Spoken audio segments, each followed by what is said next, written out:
بسم اللہ الرحمن الرحیم۔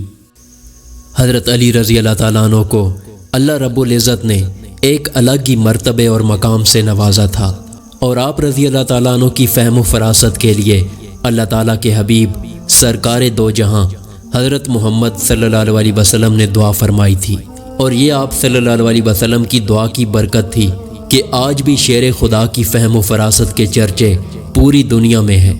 آپ رضی اللہ تعالیٰ عنہ کے بارے میں حضور اقدس صلی اللہ علیہ وسلم نے فرمایا تھا کہ میں علم کا شہر اور علی اس کا دروازہ ہے۔ یہی وجہ تھی کہ حضور اقدس صلی اللہ علیہ وسلم کے وصال کے بعد بھی لوگ اپنی مشکلات کا حل جاننے کے لیے حضرت علی رضی اللہ تعالیٰ عنہ سے رجوع کیا کرتے تھے۔ حضرت علی رضی اللہ تعالیٰ عنہ نے اپنے فرزند کو وصیت فرمائی تھی، جن کو ہم ایک کامیاب زندگی کے اصول بھی کہہ سکتے ہیں۔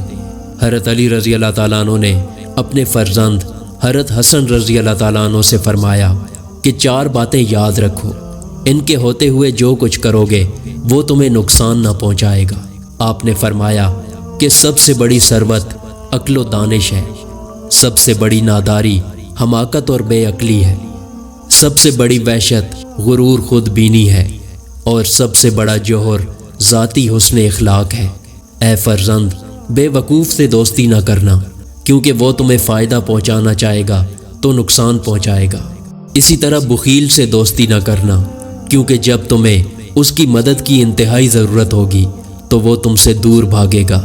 بد کردار سے دوستی نہ کرنا، وہ تمہیں کوڑیوں کے مول بیچ ڈالے گا۔ اور جھوٹے سے دوستی نہ کرنا، کیونکہ وہ سراب کی مانند تمہارے لیے دور کی چیزوں کو قریب اور قریب کی چیزوں کو دور کر کے دکھائے گا۔ ویڈیو پسند آئے تو اس کو لائک کریں اور ہمارے چینل کو سبسکرائب کرنا نہ بھولیں۔ شکریہ۔